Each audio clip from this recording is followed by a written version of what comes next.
They're tougher than they thought they were. And that's what you're teaching them, actually. You're not teaching them that the world isn't dangerous.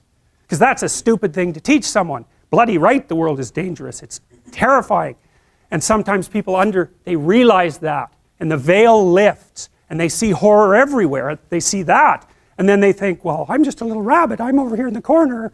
I can't move. I'm petrified. And then they can't move. They hide at home. They cower at home. Because everything has become a predatory domain. And so what you teach them is, you're not as much of a rabbit as you think. And part of that is that you help them grow some teeth so that they can go home and have that fight with their husband that they should have had 25 years ago. And it happens very frequently with agoraphobic clients, that you get them so they can go on the damn elevator and they can go on the subway and they can take a taxi. And maybe they learn to drive. Wow. They get some autonomy, and then they're a little tougher, and so then they can stand up for themselves, and they go back, and like, their husband might not be very happy with any of this. Really, it depends on what sort of guy he is, you know. If he's a real tyrant, he might be just perfectly happy that he's married to someone who, you know, is afraid of her own shadow, because then she won't ever leave. And so that's a nasty little story, and believe me, it's not uncommon. So she gets tougher by facing what she fears. And what she finds out is there's a hell of a lot more to her than she thought. And that's really what happens when you do behavior therapy with someone who's agoraphobic. It isn't really that they get less afraid, it's that they get braver. That's way different. It's because brave is alert and able to cope. Naive is there's no danger. It's like, oh yeah, right, there's no danger. Jesus, what a stupid theory that is. So anyways, that's what all this is. That's the story, man, and it's a major story. It's the story of human transformation and growth. It's the evolution of mankind. It's like, it's a major story. And we've been working on the damn thing for like, God only knows how long. You know, snakes and primates co-evolved, and our vision, our sharp vision seems to have been an evolutionary adaptation forced on us by the presence of predatory snakes. And we're talking tens of millions of years ago. And human beings have unbelievably sharp eyesight. The only thing that can outsee us is birds of prey. And they have, like an eagle, a bald eagle, has eyes as big as ours. And it has two foveas. The fovea is the central part of the vision. So an eagle is all eyes, man. And so, but human beings, we're kind of like that too. And like half our brain is devoted to visual processing. We have acute vision. In Madagascar, where there are primates with no predatory snakes, they're lemurs, they can't see worth a damn. And an anthropologist named Lynn Isbell did a comprehensive study worldwide trying to account for the acuity of primate vision. And what she found was that the more predatory snakes in the vicinity, the sharper the eyesight of the primates.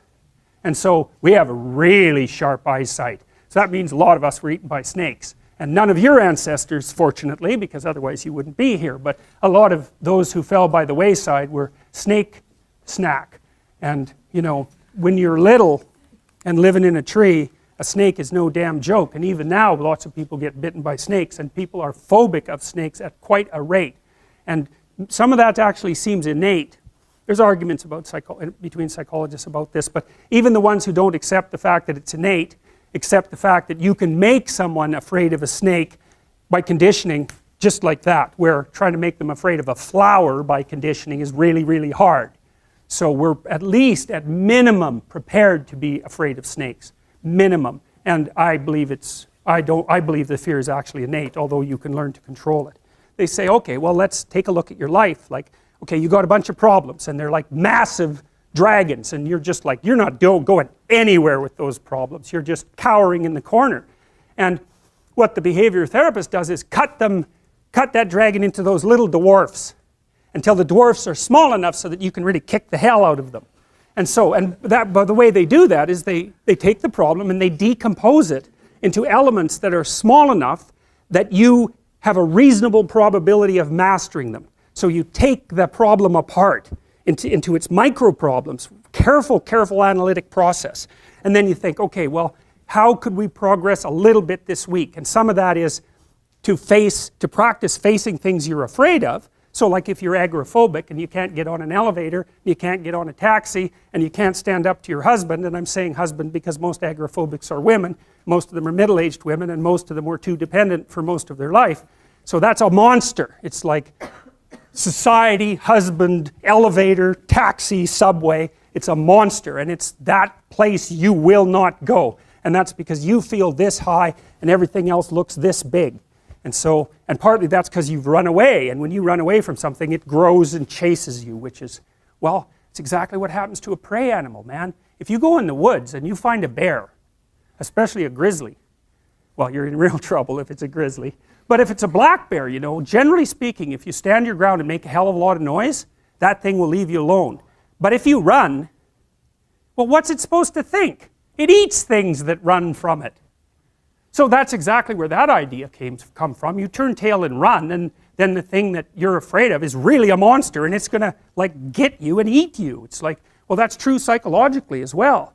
And the same circuits that we used to, when we were, you know, out in the forest, even in trees, the same circuits that we used to parse up the world then into safe territory and place where the predators loom is the way we parse up the world now, which is safe territory and the place where the predators loom. It's just become abstracted, way up, abstracted way up. So, but it's the same damn circuits. We know this. Like the same circuits you use to forage for information, which is dopaminergic circuit, is the circuit that squirrels use to forage for nuts. And you think, well, why? Well, it's because there's no difference between information and food. Like you trade information for food all the time. That's what you're doing when you're working, especially if you're working on a computer. So the idea that there's an equation between information and food, it's like, well, obviously there's an equation between them. So of course you'd use the same circuits. And I mean, the damn squirrel has to remember where the nuts are. And so for him, information is food even. So and what happened to human beings is that we started thinking, hey, maybe it's better to go after information than it is to go after food. Because going after information produces more food than just going after food. And so that was a pretty damn smart idea, and so we're still doing that. So anyways, this is what you're supposed to be doing. And so, and this is what behavior therapists do. They decompose your problems. What are you afraid of? Well, okay, you're afraid of everything. Well, let's get something specific you're afraid of. Well, I'm afraid of an elevator. Okay, an elevator. So I have a client, she's afraid of elevators. The elevator door opens, she goes, that's a tomb. And I thought, oh, wow, I thought it was an elevator. But for you, it's not a bloody elevator. It's death. And so that's what you're afraid of. It's worse than that. You're afraid of being trapped inside there in the dark alone, not knowing if anyone is going to rescue you, stuck there with your damn imagination, freaking out.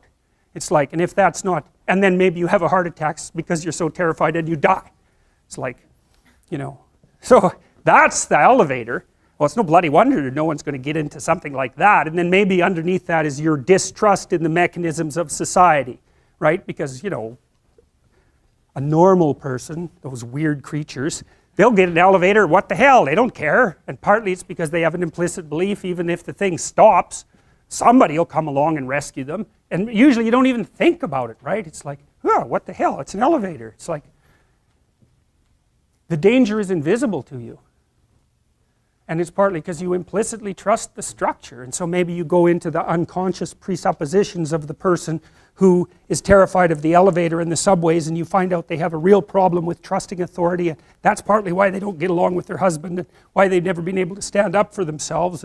So then you say, okay, well, you're afraid of the damn elevator, but it's not an elevator, it's a tomb. And the tomb is partly you and it's partly the elevator and partly your unconscious mind. And so, well, what can you handle?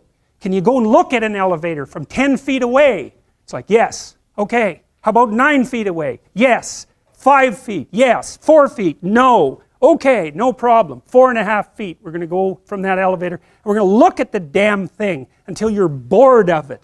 Because that's what we're trying to, you should be bored of the elevator. Because then you're not afraid of it, obviously. It's like, it's an elevator. You just don't notice it, right? All these things around here that you don't notice. I'd take you out of here and ask you what color the walls are. You haven't got any idea. You know, I suspect for most of you, there's not a chance you'd be able to identify the gender of the person who's sitting next to you, unless you know them. It's like, you just don't remember anything. And why should you? Everything works. Like, you don't have to pay attention to it. It's like, is that staying up? Yeah, it's still up. Yeah, still up. Still up. I was like, really? No, you get bored of that real quick, and so then you just ignore it.